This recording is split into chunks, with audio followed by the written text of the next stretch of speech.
Bonjour, aujourd'hui j'ai envie de partager sur la partie sombre, notre partie sombre, et son importance euh, dans notre incarnation de la connaître, de la conscientiser et de l'honorer, même si on veut aller dans ce chemin-là. En tout cas, moi, je suis allé dans ce chemin-là, d'honorer ma partie sombre, puisque j'ai conscientisé que sans cette partie sombre, je n'aurais pas pu être ce que je suis aujourd'hui, hein, puisque cette partie sombre m'a permis euh, de me sauvegarder, de me protéger à des moments donnés dans ma vie, qui m'a permis également de me choisir aussi. Euh, c'est un travail, hein, qui a été là et pour me permettre de laisser place au gardien qui était à l'intérieur de moi pour ne plus souffrir, hein.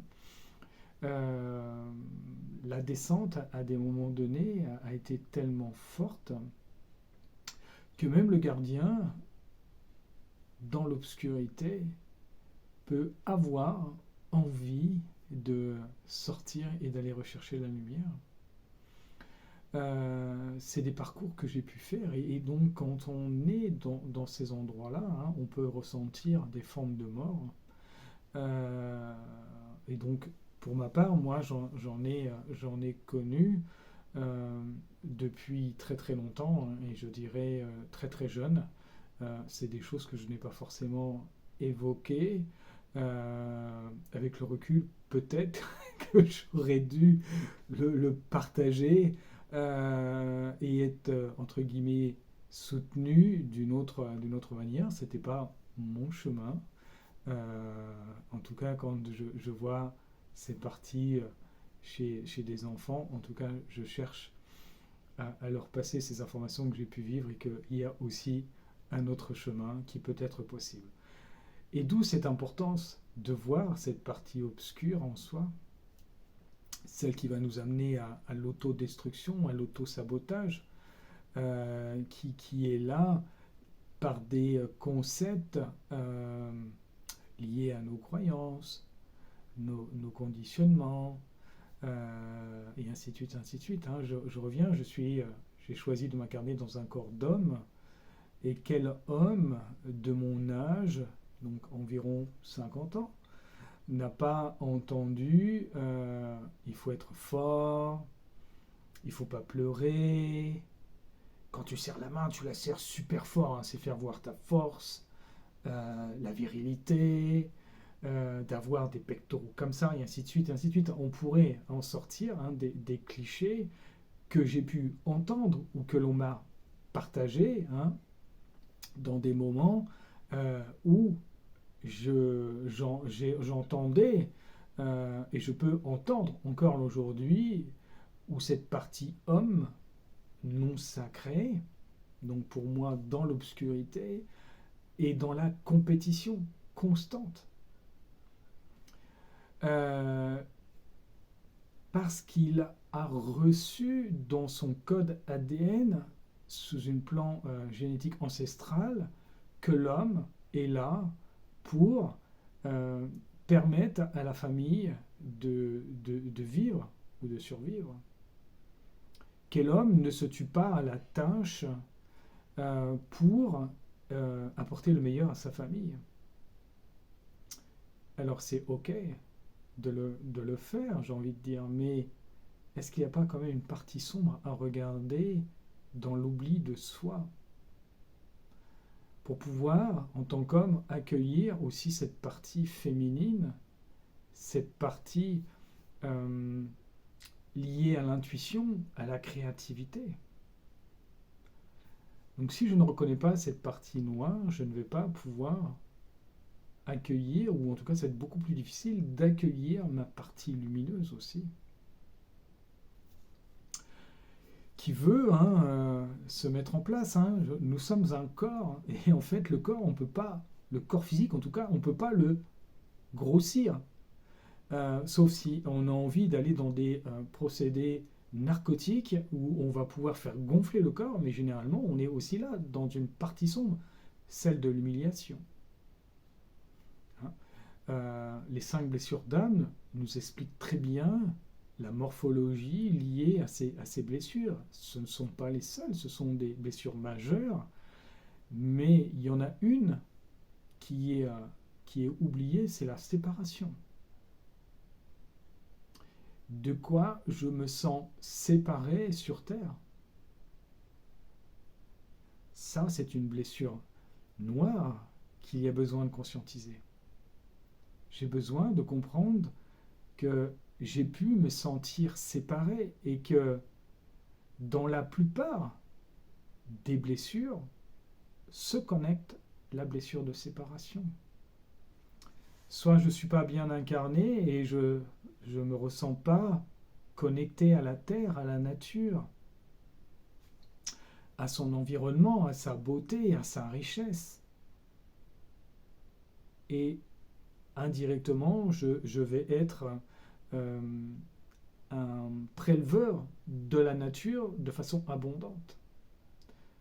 Soit je suis séparé du ciel, du Père, et cela va engendrer également des blessures importantes dans le système de croyance, hein, au-dessus de nous. Et là, c'est tout le système mental qui va prendre la charge, l'opérationnel, la logique, et chercher à tout driver au niveau du corps, de la vie. Alors que le divin, lui, cherche plutôt à ce que l'on lâche prise, que l'on ait confiance en la magie de ce qui peut circuler. Donc voilà cette interaction, en tout cas tertielle, qu'il est nécessaire pour moi, dans ma vérité, de comprendre et donc de conscientiser qu'est-ce qui m'empêche d'avoir mes racines connectées au sol, à la terre, et qu'est-ce qui m'empêche de croire que je suis connecté au ciel pour pouvoir laisser passer l'énergie de façon correcte, de bas vers le haut et de haut vers le bas, hein, tels les enseignements de l'énergie de la Kundalini. J'ai besoin de ressentir ces deux flux pour un équilibrage. Si je ne ressens pas ces deux flux, c'est que j'ai, entre guillemets, un serpent noir qui est en train de prendre ce flux à travers des égrégores, à travers des distorsions, et il prélève à la source, hein, comme les impôts, il prélève à la source l'énergie qui est occasionnée par mes désirs, par ma volonté, à quoi je laisse le pouvoir pour ma satisfaction dans les besoins de la pyramide de Maslow. Voilà pourquoi je fais cette vidéo aujourd'hui, hein, et ce partage de la nécessité, en tout cas dans ma vision de la vie, de comprendre le besoin de regarder son obscurité. C'est pas se faire du mal, au contraire, c'est se faire du bien. C'est se soulager. Alors ça peut être difficile, hein, il faut pas, je vais pas mentir. Ça peut être difficile, ça peut être violent parfois, que de se mettre en vérité avec soi et de regarder ce qu'il nous maintient, ce à quoi on est connecté et qui nous pompe notre énergie. Quand on veut le ressentir, hein, il y a juste à évoquer des mots et on peut ressentir si ça nous donne chaud ou froid. Si ça nous donne chaud, d'une façon, je dirais, juste, tempérée, quelque chose de très agréable, c'est chouette. Par contre, si d'un seul coup on sent un bon coup de vent en soi ou à l'extérieur de soi, voire glacé. Là, il y a des choses à comprendre, à conscientiser. Euh, je peux en faire l'expérience tous les jours en tant que soignant, facilitateur. Je rentre dans les connexions avec les parties de tierces personnes. Et je peux ressentir ce froid, qui peut être très glacial à des moments donnés. Hein. Et donc là, c'est que la personne a besoin de mettre en conscience cette partie. Elle est légitime. Et donc, quand je parlais d'honorer, oui, c'est aussi également les honorer puisqu'elles nous permettent de nous maintenir en vie. Sans ces parties obscures, nous ne pourrions survivre sur Terre. Il y a trop de prédation à l'heure d'aujourd'hui. Et notamment entre hommes. L'homme est l'animal le plus féroce sur Terre. Il n'hésite aucunement, et ça fait partie de sa génétique. Il y a des parties sombres quand on le regarde. Je pourrais lister des principes où l'homme, par sa survie, va préférer être connecté à l'ombre. Parce que c'est aussi engrammé à l'intérieur de lui. Si je reparle de la sexualité, on peut voir que dans les temps de crise, la naissance, le taux de naissance va augmenter. Il y a des facteurs à l'intérieur de soi, comme une graine, comme une fleur, pardon, qui va se mettre en graine quand la période est trop difficile pour elle. Elle arrête sa production, elle se met à fournir des graines pour pouvoir ressemer. L'être humain a ça aussi à l'intérieur de lui. Il est connecté à son besoin de laisser la vie sur Terre. Si c'est fait du côté, je dirais, positif, dans la contemplation, il ne va pas le faire n'importe comment.